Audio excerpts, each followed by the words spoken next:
आत्मनिर्भर भारत का अभियान दिखा रहा दम। देश की सेना स्वदेशी हथियारों से हो रही मजबूत। दुश्मन चीन की हालत हो रही बेहद खराब। दोस्तों, दुनिया की महाशक्ति बनने के लिए ये बेहद जरूरी है कि किसी भी देश के पास जबरदस्त सैन्य क्षमता हो। दोस्तों, एक समय ऐसा था जब देश के पास ज्ञान, विज्ञान, पैसे की कोई कमी नहीं थी।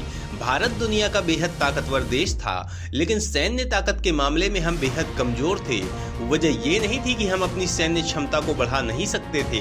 देश के पास पैसों की कोई कमी नहीं थी। देश बेहद ताकतवर था। सवाल उठता है कि जब देश के पास सब कुछ था, तो देश के पास शक्तिशाली सेना क्यों नहीं थी? भारत इसके लिए काम क्यों नहीं कर रहा था? तो दोस्तों, वो दौर अहिंसा के अतिवाद का था। देश बुद्धिज्म की ओर चला गया था। ये विचार अध्यात्म के लिए तो कंफर्टेबल हो सकता है, लेकिन देश चलाने के लिए सभी दिशाओं में काम करने के लिए एक सर्वव्यापक सोच की जरूरत होती है। हमने अहिंसा के ऐसे मूल सिद्धांतों को ढोना शुरू कर दिया कि देश से सेना ही खत्म कर दी, जिसका भयंकर परिणाम ये हुआ कि जाहिल गंवार लोगों ने तलवार के दम पर देश की संपन्नता, संस्कृति, शिक्षा के केंद्रों को जमकर बर्बाद किया। हम ज्ञान में सबसे आगे होते हुए भी एक मूढ़ विचार की वजह से दो कौड़ी का ज्ञान भी नहीं रखने वाले इंसान की सूरत में जानवरों से अपना वैभव लुटवा बैठे। नालंदा जैसा विशाल विश्वविद्यालय जलाकर राख कर दिया गया और देश को 1000 सालों की गुलामी झेलनी पड़ी। और आज देश की संस्कृति इस कदर क्षतिग्रस्त हुई कि देश के टुकड़े हो गए। दोस्तों, प्रधानमंत्री मोदी उन लोगों में से हैं जो देश के इतिहास को बहुत गहराई से समझते हैं। वो देश की ऐतिहासिक भूलों को भी समझते हैं और इसीलिए उनकी तमन्ना है कि देश सर्वशक्तिमान बने, देश दुनिया की सबसे बड़ी सैन्य शक्ति बने। दोस्तों, उन्होंने बहुत कुछ ऐसा बनाया है जो दुनिया में सबसे बड़ा है। उनके द्वारा बनवाई गई देश के पहले गृह मंत्री और लौह पुरुष सरदार पटेल की प्रतिमा दुनिया की सबसे ऊंची प्रतिमा है। और अब वो भारत के अंतरिक्ष अनुसंधान संगठन इसरो को दुनिया की सबसे ताकतवर स्पेस एजेंसी बनाना चाहते हैं। वो चाहते हैं कि देश में दुनिया का सबसे बड़ा और सबसे ताकतवर शिक्षा का केंद्र हो। देश की शिक्षा व्यवस्था स्वदेशी हो, देश के हथियार स्वदेशी हो, देश व्यापार में सबसे आगे हो। देश की सेना को बेहद ताकतवर बनाने के लिए वो लगातार सेना के अपडेशन पर जोर दे रहे हैं। वो दुनिया के बेहद ताकतवर हथियार सेना को उपलब्ध करवा रहे हैं। वो तमाम देशों से समझौता कर रहे हैं। दोस्तों, हथियारों की खरीद में भारत का एक मामले में बहुत ज्यादा जोर ये है कि वो जिस भी देश से समझौता करता है, इसके लिए उसकी ये शर्त होती है कि वो टेक्नोलॉजी ट्रांसफर करे और हथियारों का निर्माण मेक इन इंडिया मिशन के अंतर्गत भारत में ही करे, जिससे भारत अपने हथियार निर्माण की दिशा में मजबूत हो सके। सवाल उठता है कि भारतीय सेना के अपडेशन के लिए सरकार क्या कर रही है, कौन कौन से प्रोजेक्ट मिशन चलाए जा रहे हैं।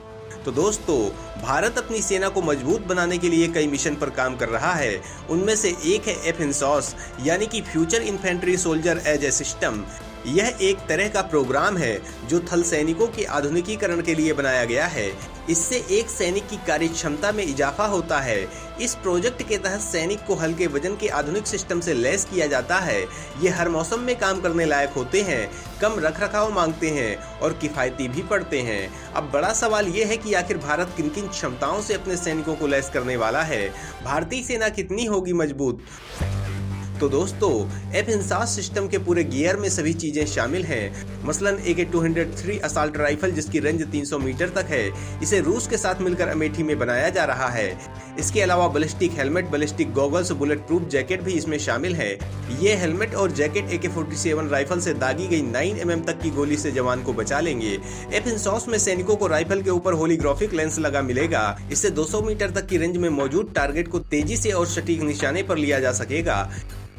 हेलमेट पर अंधेरे में देख पाने वाले उपकरण लगे होंगे। ये कम रोशनी के समय बड़े काम के साबित होंगे। जवान बिना हाथों का इस्तेमाल किए आपस में संपर्क कर पाएं। इसके लिए एडवांस्ड कम्युनिकेशन सिस्टम भी वर्दी में ही लैस होगा। दोस्तों, इस मिशन के जरिए ही भारत को निपुण माइन से भी लैस किया गया है, जो दुश्मन के खेमे में तबाही मचा सकता है। सवाल उठता है कि आखिर यह निपुण माइंस क्या है? तो दोस्तों, ये देश में विकसित बारूदी सुरंग है। यह घुसपैठियों और दुश्मन की सेना को आगे बढ़ने से रोकने के लिए अपनी सुरक्षा पंक्ति की तरह काम करती है। इन्हें एंटी पर्सनल माइंस इसलिए कहा जा रहा है कि इन्हें इंसानों के खिलाफ इस्तेमाल किया जाता है। ये आकार में छोटे होते हैं, इसलिए बड़ी तादाद में बिछाए जा सकते हैं। सीमा सुरक्षा के लिए सेना जरूरत के हिसाब से इसका उपयोग कर सकती है। अगर दुश्मन सेना इस माइंस को पार करने की कोशिश भी करती है तो उसके चीथड़े उड़ने में ज्यादा वक्त नहीं लगता। दोस्तों, दुनिया के तमाम ताकतवर देश अपने देश की सेना को मजबूत करने के लिए तरह तरह के मिशन पर काम कर रहे हैं। DRDO अपने देश की सेना को अपडेट करने के लिए इन सारे देशों की स्टडी करता है और उनसे भी घातक हथियारों से अपने देश के जवानों को लैस करता है। ऐसे समय जब दुनिया के कई सेनाएं अपने थल सैनिकों को आधुनिक तकनीक से लैस कर रही हैं, भारत के लिए जवानों को आधुनिक साजो सामान से लैस करना जरूरी था, खासकर तब जबकि जमीन से लगती सीमाओं पर पड़ोसियों से रिश्ते बहुत अच्छे नहीं हैं। ये हथियार प्रणालियां हर मौसम में जवानों की कार्यक्षमता को घटने नहीं देंगी। दोस्तों, DRDO भारतीय सेना को मजबूत करने के लिए रोज नए नए हथियारों का परीक्षण करता रहता है। हाल में ही उसने देश के सबसे घातक टैंक अर्जुन से दुनिया की बेहद खतरनाक मिसाइल ब्रह्मोस को दागकर दुनिया को चौंका दिया था। इतना ही नहीं, वो ब्रह्मोस को अपग्रेड करके नया वर्जन डिवेलप करने वाला है जो बेहद खतरनाक होगा। ब्रह्मोस का करंट वर्जन ही इतना ताकतवर है कि दुनिया के किसी भी मिसाइल डिफेंस सिस्टम में इसे इंटरसेप्ट करने की क्षमता नहीं है। चीन इसी वजह से इस मिसाइल के नाम से कांपता है। इसके अलावा भारत दुनिया के तमाम देशों से मेक इन इंडिया स्कीम के तहत हथियार खरीद रहा है। वहीं भारत में स्वदेशी हथियार भी बनाए जा रहे हैं। दोस्तों, सेना को मजबूत करने के लिए प्रोजेक्ट 75I भी चलाया जा रहा है, जिसे लेकर एक बड़ी खबर आ रही है। सवाल उठता है कि प्रोजेक्ट 75I क्या है, इसे लेकर क्या खबर आ रही है, इस खबर से चीन परेशान क्यों हो रहा है, दुनिया में क्यों बवाल मच गया है? तो दोस्तों, इस बारे में जानने के लिए वीडियो को आगे देखिए।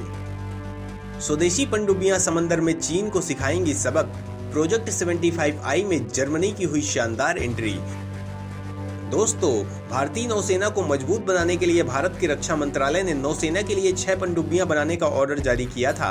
इसे प्रोजेक्ट 75 इंडिया नाम दिया गया था। इस प्रोजेक्ट की कुल कीमत करीब 43,000 करोड़ रुपए है।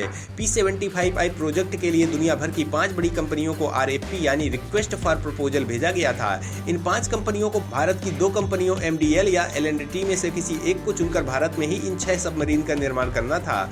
ये 5 कंपनियां थी फ्रांस की नेवल ग्रुप DCNS, रूस की रोसोबोरोन एक्सपोर्ट, जर्मनी की थाइसेन ग्रुप, स्पेन की नोवंटिया और दक्षिण कोरिया की डेइवू। अब इस प्रोजेक्ट से यूरोप की 2 बड़ी कंपनियां और रूस ने अपना हाथ खींच लिया है। सिर्फ स्पेन की नोवंटिया और दक्षिण कोरिया की डेइवू ही बची थी। इसी बीच ये खबर आई है कि जर्मनी की टाइप 212 CD पनडुब्बी को भारतीय नौसेना के प्रोजेक्ट 75I के लिए शामिल करने का विचार किया जा रहा है। रक्षा सूत्रों की माने तो जर्मनी की यह पनडुब्बी प्रोजेक्ट के लिए रेस में सबसे आगे चल रही है। सवाल उठता है कि इस जर्मन पनडुब्बी की क्या है खास बातें, इसकी किस क्षमता ने भारत को किया है आकर्षित। तो दोस्तों, भारतीय रक्षा सूत्रों के मुताबिक टाइप 212 CD की स्टेल्थ डिजाइन एकदम नई है। इसका निचला तला डायमंड यानी हीरे के आकार का है और इस वजह से यह एक्टिव सोनार की तरंगों को आकर्षित कर सकता है। CD का मतलब है कॉमन डिजाइन और इस पनडुब्बी में नया कॉम्बैट सिस्टम लगा है जिसे ORCA के तौर पर जानते हैं। इस सिस्टम के बाद भारी मात्रा में सेंसर के आंकड़ों को परखा जा सकेगा। जर्मनी का थाइसेन क्रप मरीन सिस्टम इस तरह की 2 पनडुब्बियां तैयार कर रहा है। इनमें से एक जर्मन नेवी के लिए और एक नॉर्वे की नौसेना के लिए होगी। बड़ा सवाल यह भी है कि इस पनडुब्बी की कीमत क्या होगी। तो दोस्तों, जर्मनी और नॉर्वे की सरकार ने जून 2017 में एक साझा समझौता साइन किया है। इसके तहत नौसेना के लिए मिसाइलों का निर्माण भी किया जाएगा। एक रिपोर्ट के मुताबिक 2 पनडुब्बियों के निर्माण के लिए करीब $6.4 बिलियन का खर्च आएगा। साल 2023 में इसका निर्माण कार्य पूरा होगा। इसके बाद साल 2029 में एक पनडुब्बी नॉर्वे की सेना को सौंप दी जाएगी। वहीं जर्मनी की नौसेना को साल 2031 और 2034 में यह पनडुब्बी मिलेगी। इस पनडुब्बी को साल 2060 तक सेवा में रखा जाएगा।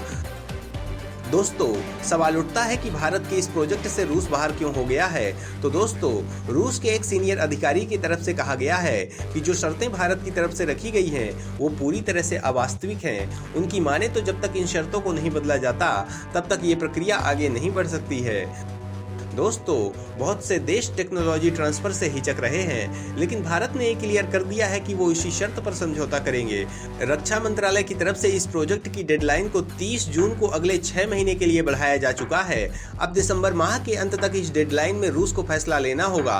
रूस की रूबिन डिजाइन ब्यूरो के डिप्टी डायरेक्टर जनरल आंद्रे बारानेव ने आर्मी 2022 एक्सपो में कहा कि जो जरूरतें भारत की तरफ से रिक्वेस्ट फॉर प्रपोजल में रखी गई हैं, वो बहुत ही सख्त हैं। इन शर्तों के बाद डिजाइनर पर बहुत ज्यादा जिम्मेदारियां आ जाती हैं। उनका कहना है कि डिजाइनर का निर्माण पर कोई नियंत्रण नहीं है, जो कि भारत में होता है। भारतीय नौसेना ने भी रक्षा मंत्रालय से अनुरोध किया है कि कुछ शर्तों में ढील दी जानी चाहिए। बारानोव ने कहा कि नौसेना की तरफ से जो खास जरूरतें रखी गई हैं, वही दरअसल चिंता का विषय है। उन्होंने बताया कि इंडियन नेवी चाहती है कि प्रोजेक्ट के तहत ट्रांसफर ऑफ टेक्नोलॉजी ताकतवर मिसाइलों के साथ स्टेट ऑफ आर्ट पनडुब्बी हो, स्टेल्थ और ऐसी ही कुछ शर्तें रखी गई हैं। लेकिन दुनिया में किसी भी नौसेना के पास इस तरह की पनडुब्बी का प्रोटोटाइप मौजूद नहीं है। दोस्तों, भारत का जोर खुद हथियारों के निर्माण पर ज्यादा है और वो चाहता है कि जल्द ही भारत दूसरे देशों से हथियार खरीदना बंद करे और खुद हथियार बनाना शुरू करे। इसीलिए वो समझौते पर टेक्नोलॉजी ट्रांसफर की शर्तों पर जोर दे रहा है। रूस ने जब आनाकानी की तो भारत यूरोप की ओर मुड़ गया और अब जर्मनी इसके लिए तैयार हो गया है। तो दोस्तों, भारत की ये पनडुब्बियां हिंद महासागर में अपनी ताकत का प्रदर्शन करेंगी और देश की सेना बेहद मजबूत हो जाएगी। देश की बढ़ती मजबूती पर आप अपना कमेंट करना ना भूलें।